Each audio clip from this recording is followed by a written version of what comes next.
Hey guys, you're watching my YouTube channel Class with Mir Mansoor. Today we are uploading a new series of history that is Central Islamic Lands. और इस Central Islamic Lands में what we have to discuss in this chapter that is sources of Islam as well as rise of Islam. यानी कि हमें sources के बारे में बात करनी है और इस्लाम के rise के बारे में बात करनी है. कहाँ? इस्लाम rise of Islam in Arabia. तो ये टॉपिक जो हम कंटिन्यू करेंगे इस जो हमारा पहला वीडियो जो होगा इसमें हम ये टॉपिक्स पढ़ेंगे और आगे जो वीडियो आने वाले होंगे उसमें डिफरेंट टॉपिक्स हमारे जो इस चैप्टर के हैं वो पढ़ेंगे और आपको वीडियो जो है लास्ट तक देखना पड़ेगा तब जाके इस पूरी चैप्टर को समझ सकते हो. तो पहला हम स्टार्ट करते हैं कहां से? सोर्सेज से, यानी कि व्हाट आर द सोर्सेज. हम बात करते हैं sources and how Islam was rise in Arabia, rise of Islam. जब हम बात करते हैं तो इस्लाम कैसे राइज हुआ. सबसे पहले जब वर्ड इस्लाम की हम बात करते हैं ये पहले से ही था, यानी कि इस्लाम जो है ये पहले से इमर्ज हो चुका था इस लैंड में, अर्थ में, ठीक है. लेकिन अब जब बात हो रही है हमारे पास जो प्रेजेंटली हम बात करते हैं अरब के बारे में, कैसे इस्लाम राइज हुआ अरब में.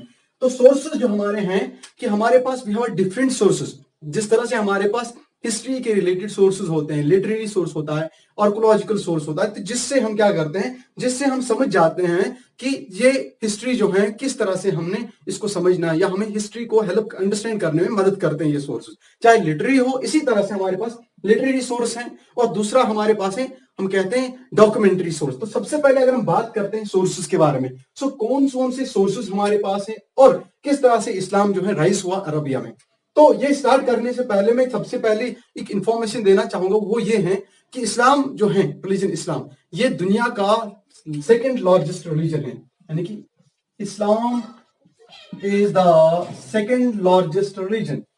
सेकंड लार्जेस्ट रिलीजन इस्लाम जो है ये सेकंड लार्जेस्ट रिलीजन दुनिया में माना जाता है. किसके बाद? आफ्टर क्रिश्चियनिटी, ठीक है. सो क्रिश्चियनिटी के बाद अगर हम किसी इस्लाम की बात करते हैं वो है इस्लाम. तो इस्लाम इसका मतलब यह है क्रिश्चियनिटी जो है ये सबसे लार्जेस्ट रिलीजन है दुनिया में और ये फॉलो कौन करते हैं? क्रिश्चियन, जिनका नाम है. अब अगर इस्लाम जो है सेकंड लार्जेस्ट रिलीजन है तो कितने डिवोटीज, ठीक है. अब डिवोटीज किनको कहते हैं वो भी बता दूंगा मैं. इस्लाम में अभी as per the census of 2011 1.7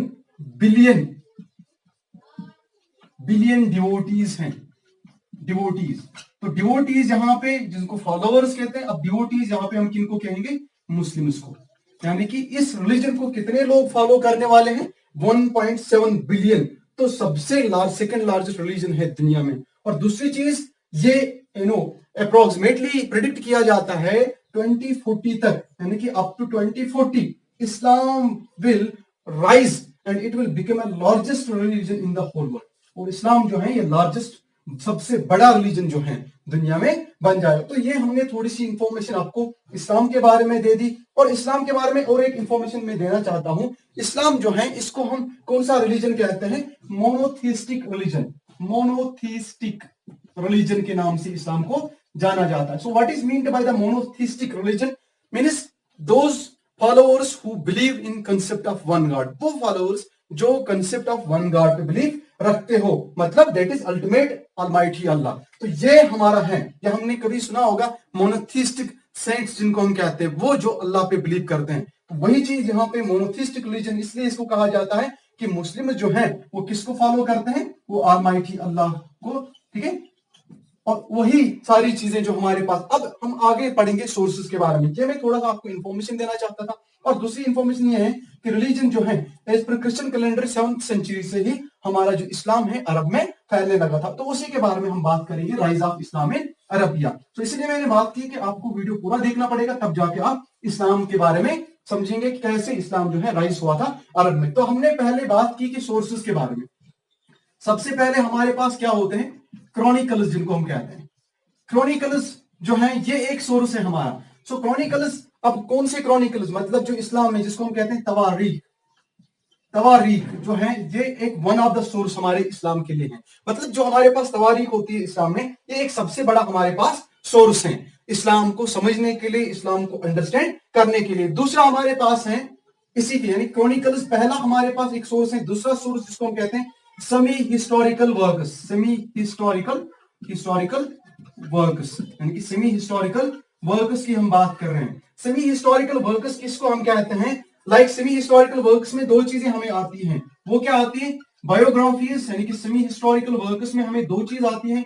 biographies यानी कि जो बायोग्राफीज हमारे जो प्रॉफिट बिलाउद सल्लल्लाहु अलैहि वसल्लम के हैं, या बाकी भी इस्लाम के बारे में जितनी भी बायोग्राफीज लिखी गई हैं रिलीजन के रिलेटेड, हमारे मैसेंजर ऑफ ऑलमाइटी के रिलेटेड, तो उससे हम समझते हैं। स्पेशली यहाँ पे बायोग्राफी जो है, जो प्यारे नबी सल्लल्लाहु अलैहि वसल्लम की सीरत के बारे में हम बात कर रहे हैं, तो ये सेमी हिस्टोरिकल वर्क्स हैं जिनसे हम इस्लाम को समझ सकते हैं। और दूसरी चीज रिकॉर्ड्स, जिनको हम कहते हैं रिकॉर्ड्स सेइंग ऑफ प्रॉफिट, जो प्रॉफिट बिलाउद सल्लल्लाहु अलैहि वसल्लम के जो सेइंग रिकॉर्ड्स हमारे हैं, तो उसको वो सेइंग रिकॉर्ड्स क्या है, यहां पे आपको याद होना पड़ेगा, वो है हदीस, जिसको हम कहते हैं। तो हदीस जो है ये भी हमारे पास एक सोर्स है। किसका सोर्स है? Source of religion. और हम अभी सोर्स ऑफ रिलीजन की ही बात कर रहे हैं, क्योंकि अभी राइज के बारे में अभी आगे देखना, कैसे इस्लाम राइज हुआ, स्पेशली इन अरबिया, जो सेंट्रल इस्लामिक लैंड्स की हम बात करते हैं, कैसे वो सेंट्रल इस्लामिक लैंड्स बने, किस तरह से एडमिनिस्ट्रेटिव यूनिट जो है, किस तरह से मदीना बना, किस तरह से जो इस्लामिक सेंट्रल जो है सेंटर जो है वो किस तरह से मक्का बना, उसके बारे में हमें पढ़ना है। और उसके साथ साथ हम मक्का के बारे में पढ़ेंगे कि मक्का के लोग जो हैं और मक्का जो है उसमें ट्राइबस क्यों थे ज्यादा, और ये चीज पढ़ेंगे। और वो ट्राइबस जो हैं वो किस यानी कि गॉड को फॉलो करते हैं, ये बहुत सारी इंफॉर्मेशन हमारे पास। अभी मैं सोर्सेज की बात कर रहा हूं, सोर्सेज में क्रॉनिकल्स की बात मैंने की, मतलब तवारीख जो है बड़ा सोर्स है इस्लाम के रिलेटेड, जिसमें हमें अगर इस्लाम को समझना है तो हमें तवारीख को, इस्लामी तवारीख को पढ़ना पड़ेगा। उसमें हम सारी चीजों के बारे में पढ़ेंगे। हम उसमें जितने भी हम देखते हैं जो जंग लड़ी गई इस्लाम के रिलेटेड, ठीक है, तो उसमें सारी चीजें लिखी गई हैं, पैगंबर के रिलेटेड लिखी गई हैं। तो इसके बाद दूसरा मैंने बता दिया सेमी हिस्टोरिकल वर्क्स, बायोग्राफीज, ठीक है, सेमी हिस्टोरिकल वर्क्स में बायोग्राफीज और रिकॉर्ड्स सेइंग ऑफ प्रॉफिट बिलाउद सल्लल्लाहु अलैहि वसल्लम, तो उसके बारे में वो है हदीस जो हमारे पास है। तो